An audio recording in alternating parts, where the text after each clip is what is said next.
नमस्कार, आप सभी का हार्दिक स्वागत एवं अभिनंदन है।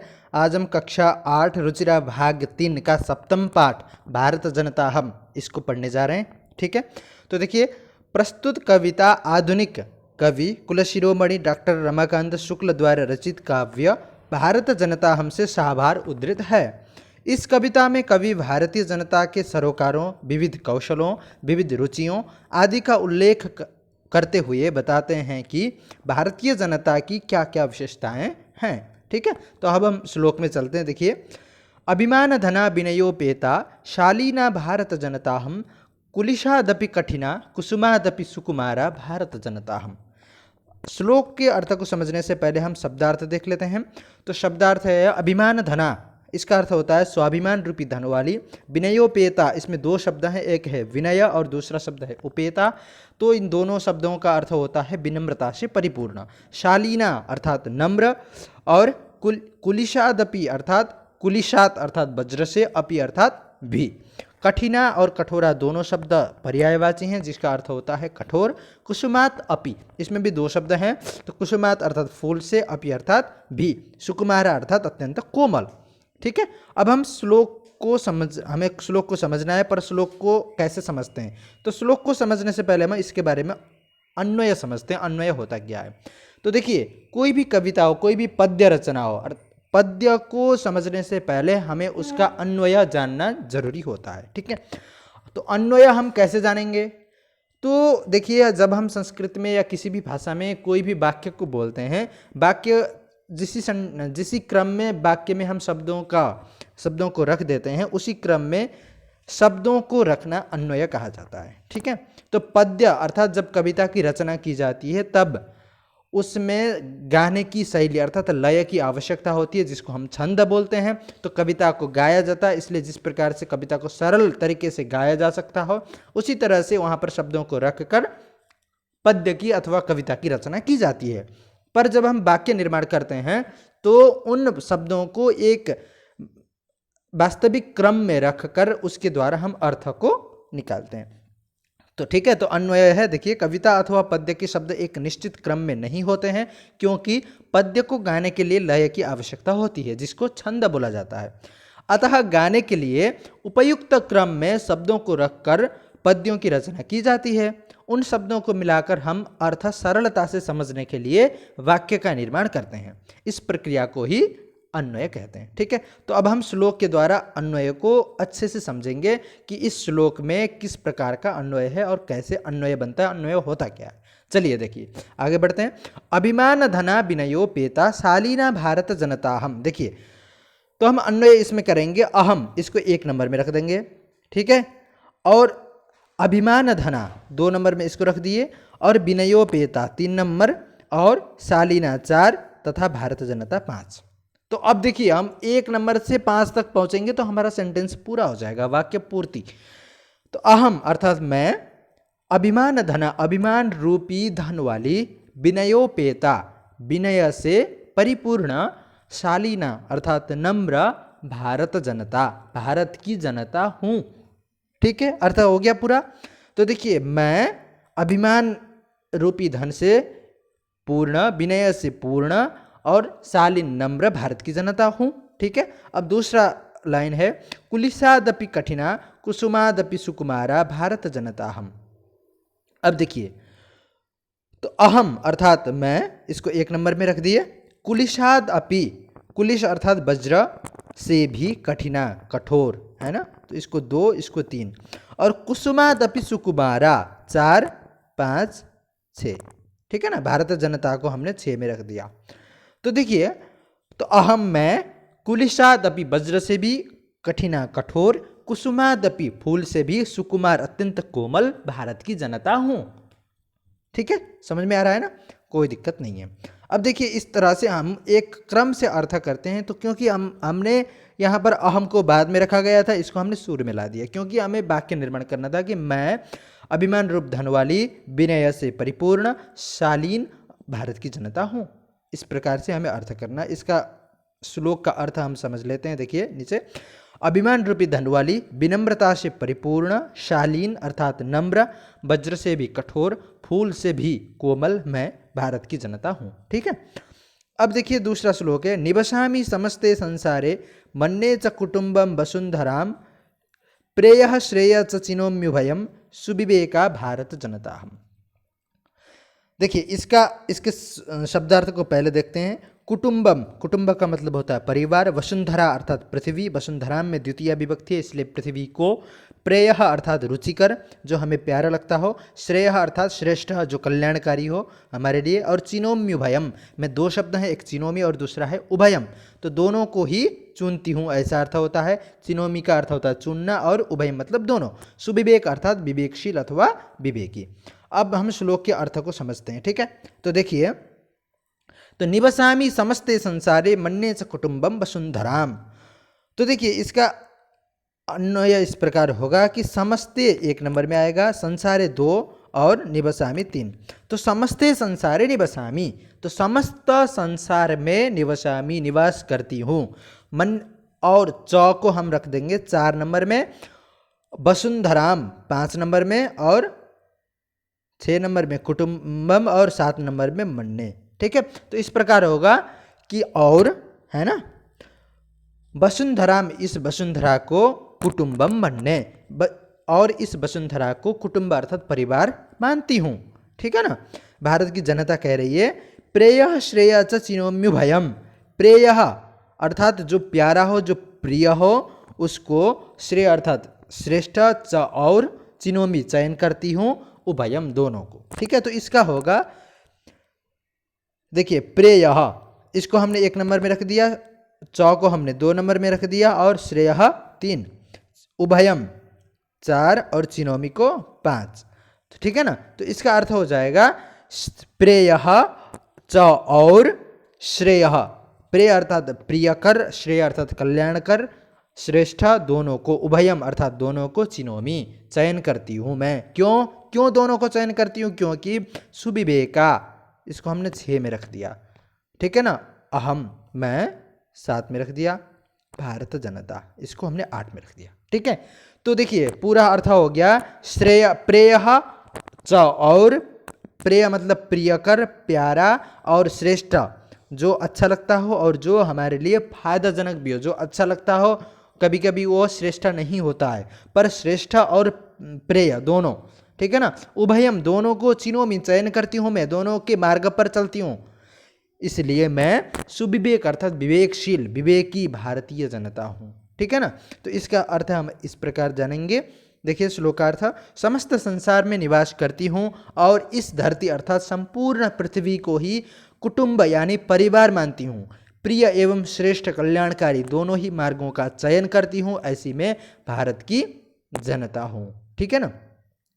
आगे वाला श्लोक है, देखिए विज्ञान धनाहम ज्ञान धना साहित्य कला संगीत परा अध्यात्म सुधा तटिनी स्नानी परिपूता भारत जनता हम। अब देखिए, तो इसमें देखिए अहम 1 नंबर में रख दिए, विज्ञान धना 2 नंबर और ज्ञान धना 3 नंबर, और साहित्य कला संगीत परा क्रमशः 4 और 5 में रख दिए, ठीक है ना। तो अहम अर्थात मैं, विज्ञान धना अर्थात विज्ञान रूपी धन वाली तथा ज्ञान रूपी धन वाली हूँ, और साहित्य कला, साहित्य कला और संगीत इन तीनों में परा अर्थ होता, परा का मतलब होता है समर्थ, ठीक है। इन तीनों में मैं क्या हूँ? निपुण हूँ। तो अहम मैं विज्ञान धना विज्ञान रूपी धन वाली, ज्ञान धना ज्ञान रूपी धन वाली, साहित्य कला और संगीत में निपुण हूँ, ठीक है। तो इस प्रकार हम इसका अर्थ करेंगे। फिर आगे अध्यात्म सुधा तटिनी स्नानी परिपूता भारत जनता हम। अध्यात्म तटा अध्यात्म सुधा तटी, देखिए अध्यात्म रूपी अमृतमयी जो नदी में स्नान करने के कारण, आध्यात्मिक नदी अर्थात कि भारतीय परंपरा में आध्यात्मिक विचार का एक खास महत्व है ना। तो भारतीय परंपरा के अनुसार आध्यात्मिक जो सुधा अर्थात आध्यात्म रूपी जो अमृत, उसकी जो नदी अर्थात अध्यात्म में मैं इतनी बह चुकी हूँ कि मैं उसमें स्नान करते करते पूरी तरह से पवित्र हो चुकी हूँ, ठीक है। तो अध्यात्म सुधा तटिनी स्नानी, अर्थात अध्यात्म रूपी जो अमृत, सुधा का अर्थ होता है अमृत, तटिनी अर्थात नदी में स्नान करने से, उसके स्नान से परिपूता अर्थात पवित्र भारत जनता हम, ठीक है ना। तो अहम को 1 नंबर में रख दिए, 2 नंबर में अध्यात्म सुधा तटिनी स्नानी पूरा एक वाक्य है इसलिए 2 नंबर में रख देंगे, और परिपूता 3 और भारत जनता को 4 में रख देंगे, ठीक है। तो अहम मैं अध्यात्म रूपी अमृतमयी नदी में स्नान करने के कारण परिपूता अर्थात पवित्र भारत की जनता हूँ, ठीक है ना। तो शब्दार्थ देखिए, विज्ञान धन अर्थात विज्ञान रूपी धन वाली, अध्यात्म सुधा तटिनी स्नानी में देखिए इसमें 4 शब्द हैं, उनका समास होकर एक शब्द बनाया, अध्यात्म शब्द एक है, सुधा अर्थात अमृत, तटिनी अर्थात नदी, स्नानी मतलब स्नान। तो अध्यात्म रूपी अमृतमयी नदी में स्नान करने से परिपूता अर्थात पवित्र हुई। श्लोकार्थ इस प्रकार होगा। तो विज्ञान रूपी धन वाली, ज्ञान रूपी धन वाली, साहित्य, कला और संगीत में रुचि लेने वाली तथा इसको जानने वाली, अध्यात्म से परिपूर्ण अमृतमय नदी में स्नान करने के कारण आध्यात्मिक रूप से अर्थात अंतःकरण से ही पवित्र एवं निर्मल मैं भारत की जनता हूँ, ठीक है। अगला श्लोक है, मम गीतैर्मुग्धम समम जगत, मम नृत्यैर्मुग्धम समम जगत, मम काव्यैर्मुग्धम समम जगत, रसभरिता भारत जनता हम। देखिए तो इसका अन्वय हम पहले करेंगे। तो मम देखिए समम जगत, समम को एक जगह 1 नंबर में रख देंगे, जगत को 2 में रख दिए, और गीतैर्मुग्धम को 3 में और मम को 4 में। तो इसका अर्थ हुआ कि समम अर्थात संपूर्ण जगत मतलब यह धरती, मम अर्थात गीतैर्मुग्धम मेरे गीतों से मुग्ध है, गीतैर्मुग्धम किसके, मम, है ना। तो हम इसको गीतैर्मुग्धम को 4 में रखेंगे और इसको 3 में रखेंगे, ठीक है, ऐसे। तो उसके बाद आगे बढ़ते हैं। देखिए समम को 1 में रख दिए, सेम उसी तरह से जगत 2 नंबर और ये 3 मम को, और नृत्यैर्मुग्धम को 4 में, ठीक है। तो समम जगत संपूर्ण जगत, मम मेरी नृत्य से, मेरे नृत्य से मुग्ध है, लुब्ध है, मोहित है, मुग्ध का अर्थ होता है मोहित। तो मम काव्यैर्मुग्धम समम जगत, मेरे काव्य से, उसी तरह से इसमें भी अन्वय होगा कि समम संपूर्ण जगत, मम मेरे, काव्यैर्मुग्धम काव्य अर्थात यह जो रचना है, ये जो काव्य श्रुति पुराण वेद पुराण आदि हैं अथवा अन्य नाटक आदि हैं, महाकाव्य आदि हैं, उनसे मुग्ध है। रसभरिता भारत जनता हम, ऐसी जो आनंद से परिपूर्ण, जो पूरी दुनिया को, पूरे जगत को मुग्ध करती है, जो पूरी दुनिया को मोहित कर देती है, ऐसे अहम मैं रसभरिता मतलब रस से भरी हुई, आनंद से भरी हुई भारत जनता, भारत की जनता हूँ, ठीक है। तो अहम रसभरिता भारत जनता, इसका अन्वय इस प्रकार होगा, ठीक है। तो हम शब्दार्थ देखते हैं। मुग्ध अर्थात मोहित, समम संपूर्ण, रसभरिता अर्थात आनंद से परिपूर्ण। श्लोकार्थ इस प्रकार होगा कि यह संपूर्ण जगत मेरे गीतों से मुग्ध है, संपूर्ण जगत मेरे नृत्य से मुग्ध है अर्थात मोहित है, संपूर्ण जगत मेरे काव्य से मुग्ध अर्थात लुब्ध है। इस तरह सभी को आनंद प्रदान करने वाली मैं भारत की जनता हूँ। अगला श्लोक है, देखिए, उत्सव प्रिया हम श्रम प्रिया, पदयात्रा देशाटन प्रिया, लोक क्रीड़ा सक्ता वर्धे, तिथि देवा भारत जनता हम। देखिए ये बहुत अच्छा श्लोक है। तो इसका हम सबसे पहले अन्वय करते हैं कि अहम मैं उत्सव प्रिया, 2 नंबर श्रम प्रिया अर्थात अहम अर्थात मैं उत्सव प्रिय, उत्सवों को अच्छा मानने वाली अर्थात मुझे उत्सव बहुत प्यारे लगते हैं, और श्रम प्रिया मेहनत करना मुझे अच्छा लगता है। श्रम अर्थात परिश्रम अथवा मेहनत, तो मेहनत करना मुझे अच्छा लगता है क्योंकि ये हमारा स्वभाव है। पदयात्रा देशाटन प्रिय, ये पूरा एक शब्द है, इसमें समास हुए हैं, इसमें वास्तव में 3 शब्द थे तो समास होकर एक ही शब्द बनाए। ये जो बीच में ऐसा डैश चिन्ह दिया गया है इसको सामासिक चिन्ह बोलते हैं, ठीक है। तो जहाँ पर भी समास के बीच में 2 शब्दों के बीच में अगर ये चिन्ह आता है तो वहाँ पर समास हुआ ऐसा हमें जानना है, क्योंकि ये समास का बोधक चिन्ह है, ठीक है ना। तो अब देखिए पद यात्रा देशाटन प्रिय अर्थात पद यात्रा पैदल यात्रा करते हुए, देशाटन देश संपूर्ण देश को, आटन अटन मतलब होता है अटन मतलब घूमना, संपूर्ण देश को अटन करते हुए घूमते हुए आनंद उठाने वाली, है ना, अर्थात पदयात्रा करते हुए देशाटन को प्रिय मानने वाली, है ना, अच्छा मानने वाली, तथा लोक क्रीड़ासक्ता वर्धे तिथि देवा। उसके बाद लोक क्रीड़ासक्ता इसको रख देंगे हम अन्वय के क्रम में, और अतिथि देवा वर्धे।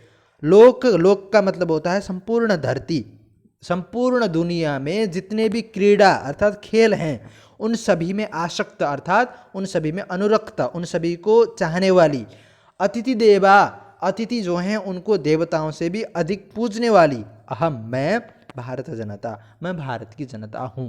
ठीक है, समझ में आ गया। अब देखिए इसके शब्दार्थ देखते हैं। देशाटन अर्थात देश भ्रमण होता है, लोक क्रीड़ा अर्थात दुनिया के खेल, आसक्ता अर्थात अनुराग रखने वाली। श्लोकार्थ इस प्रकार होगा। इस श्लोक में कवि ने भारत की जनता के स्वभाव का वर्णन किया है। कवि कहते हैं मैं उत्सव प्रिय अर्थात उत्सव को मनाने में मानने में रुचि रखने वाली, श्रम प्रिय अर्थात परिश्रम करने वाली, मेहनती, संपूर्ण दुनिया के खेलों में आसक्ति रखने वाली, अतिथि को देवता से भी अधिक पूजने वाली मैं भारत की जनता हूँ।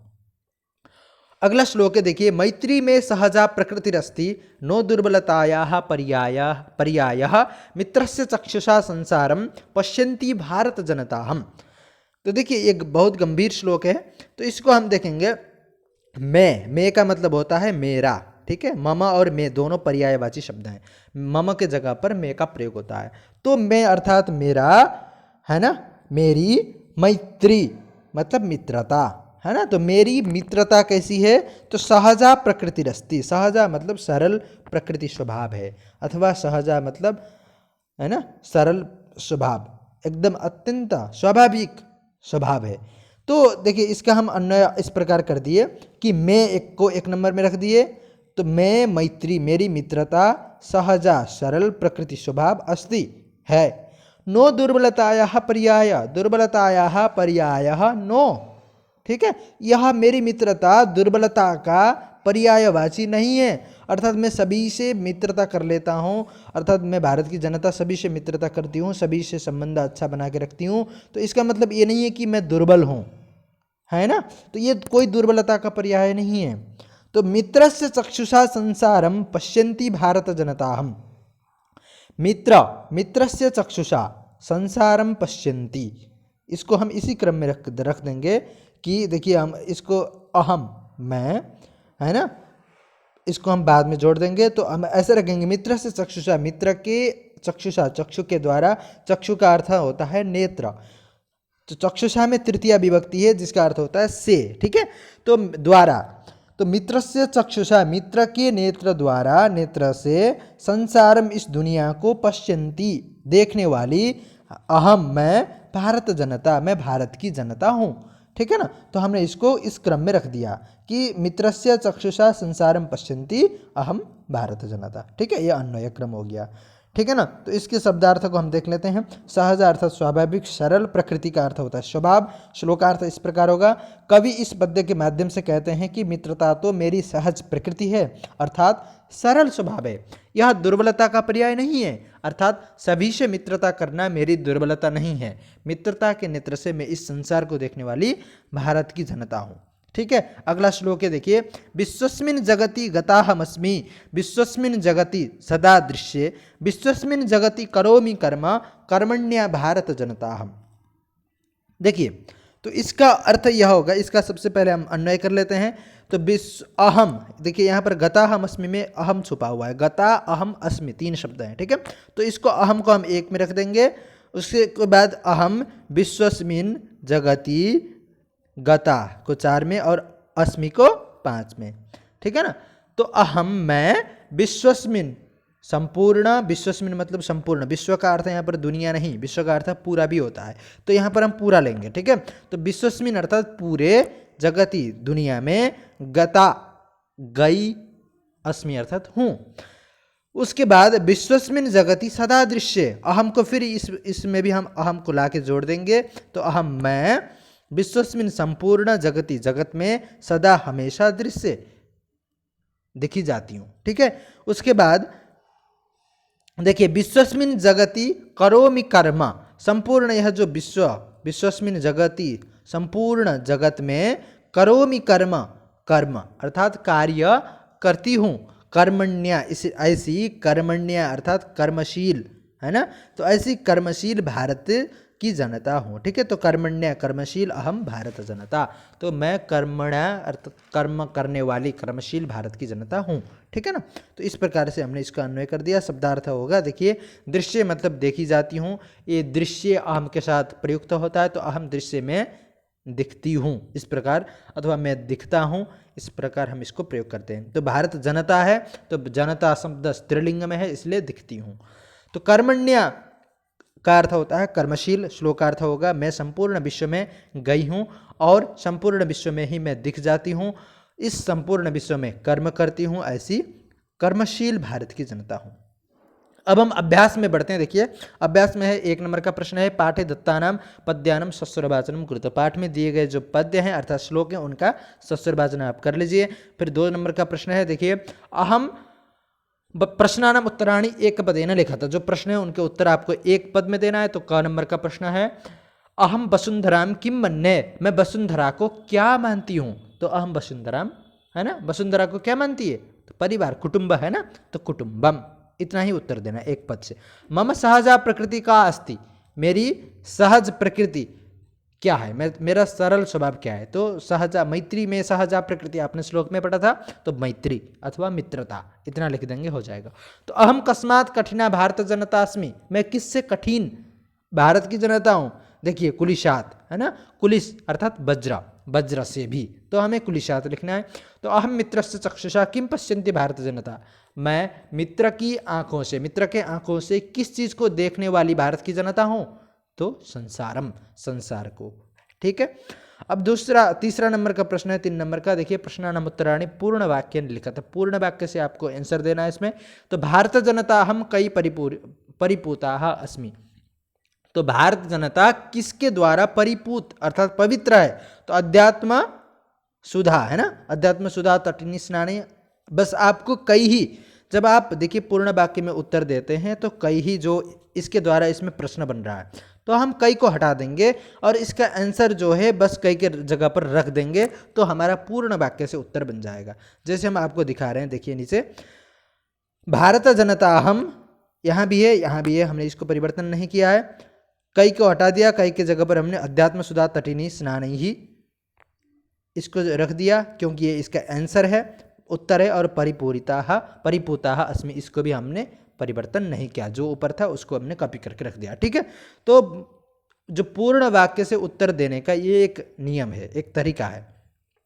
तो समम जगत कथम मुग्धम अस्ति, समम जगत मम काव्य ही गीत ही नृत्य मुग्धम अस्ति, है ना, तो कथम या जो प्रश्नवाचक शब्द था उसके जगह पर हमने उत्तर रख दिया। तो समम जगत काव्य मम काव्य गीत ही नृत्य से मुग्धम अस्ति, संपूर्ण जगत मेरे काव्य गीत और नृत्य से मुग्ध है।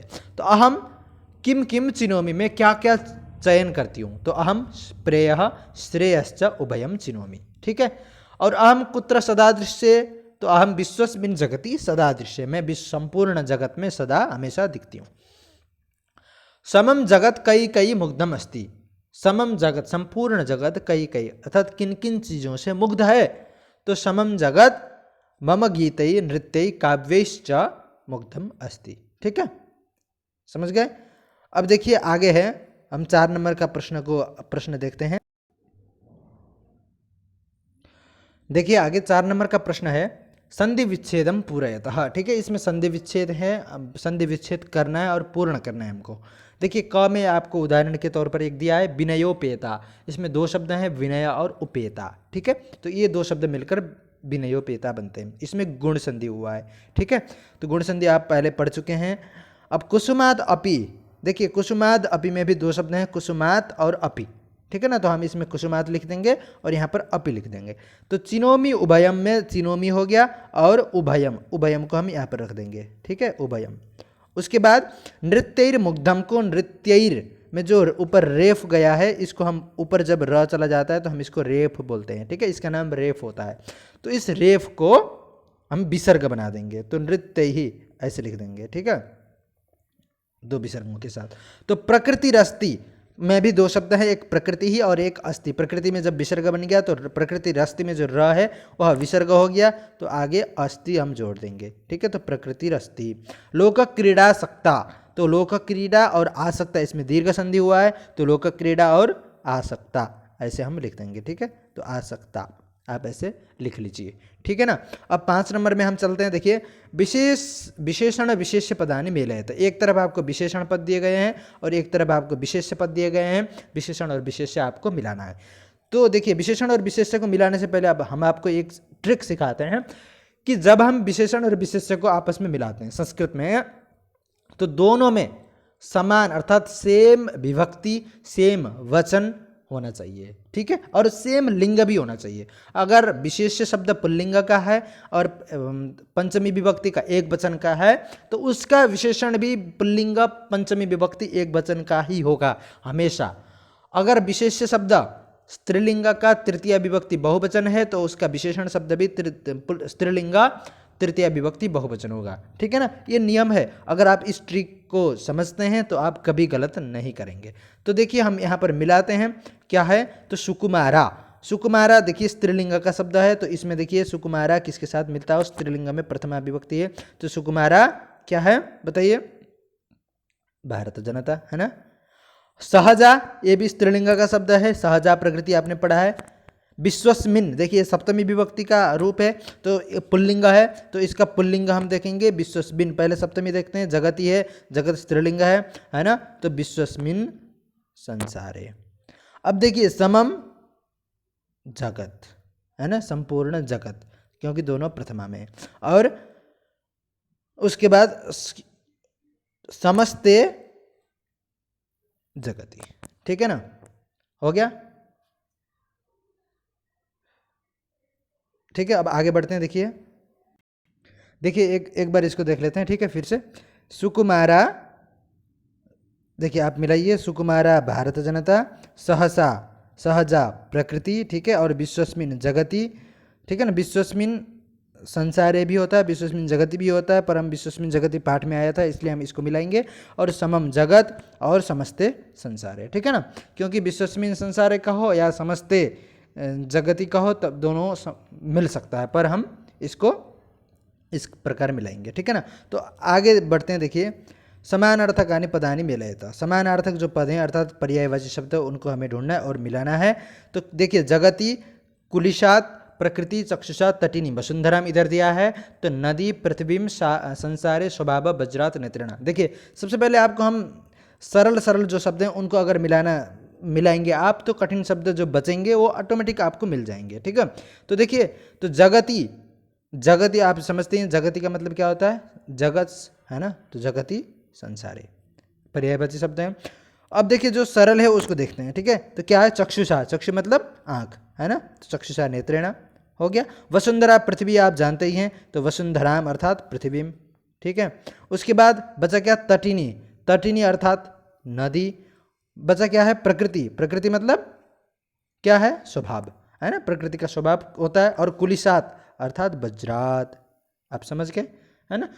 अर्थात जब भी आपको समानार्थकानि पदों को मिलाना है या विपरीत विलोम पदों को मिलाना है, तब आप जो सरल शब्द हैं उनको अगर मिलाएंगे तो बचे हुए जो शब्द हैं उनको आप ऑटोमेटिक उनको छान लेंगे, ठीक है, उनको छांट सकते हैं आप। तो देखिए 7 नंबर में उचित कथनानाम समक्षम आम और अनुचित कथनानाम समक्षम च न इति लिखता। जो उचित कथन है उनके सामने आपको आम लिखना है, और जो आम मतलब एस होता है, हाँ होता है, और अनुचित जो कथन है उनके समक्ष उनके आगे न लिखना है, जिसका मतलब होता है नहीं, ठीक है ना। तो देखिए अहम परिवार से चक्षुषा संसारम पश्यामि, मैं परिवार के आंखों से संसार को देखता हूँ या देखती हूँ, तो ये गलत है, इसको इसके आगे हम लिख देंगे न, क्योंकि हम परिवार की आंखों से दुनिया को नहीं बल्कि मित्रता की आंखों से दुनिया को देखते हैं, ठीक है। तो समम जगत मम काव्य ही मुग्धम अस्ति, ये आम है ना, तो संपूर्ण जगत जो है मेरे काव्यों से मुग्ध है, तो ये सही है। तो अहम अविवेका भारत जनता, ये गलत है, क्योंकि अविवेका नहीं बल्कि सविवेका है, ठीक है। तो हम इसमें क्या लिखेंगे बताइए, तो इसमें हम न लिख देंगे, ठीक है। तो फिर अहम वसुंधराम कुटुंबम न मन्ने, तो अहम मैं वसुंधराम इस धरती को कुटुंब अर्थात परिवार नहीं मानती या नहीं मानता, तो ऐसा नहीं है, क्योंकि हम मानते हैं, है ना, तो हम न को मिटा देंगे, तो ये भी हुआ न। तो अहम विज्ञान धना ज्ञान धना च अस्मि, मैं विज्ञान रूपी धन वाली या ज्ञान रूपी धन वाली हूँ या हूँ, ठीक है। तो विज्ञान रूपी धन वाली या ज्ञान रूपी धन वाली या धन वाला हूँ, तो ये क्या है, आम, ठीक है। तो ये हाँ सही है, ठीक है। तो इस प्रकार से हमने इस पाठ को पढ़ लिया। अब आगे योग्यता विस्तार है, जिसमें आधुनिक जो कवि डॉक्टर रमाकांत शुक्ल के काव्य संग्रह है उसके बारे में बताया गया है। तो यह कविता आधुनिक कवि डॉक्टर रमाकांत शुक्ल के काव्य संग्रह से ली गई है। डॉक्टर शुक्ल आधुनिक संस्कृत जगत में राष्ट्रपति सम्मान तथा पद्मश्री सम्मान से विभूषित मूर्धन्य कवि हैं, ठीक है। तो इन्होंने बहुत सारे अन्य कविताएं भी लिखी हैं, आप यहाँ पर नीचे देख सकते हैं। इन कविताओं को आप पढ़ लीजिए एक बार और इनको गाने की कोशिश कर लीजिए, साथ ही रमाकांत शुक्ल के बारे में अन्य जानकारी हासिल करने के प्रयास कीजिए। तो आज के लिए इतना ही, अगले पाठ में फिर मिलेंगे। धन्यवाद।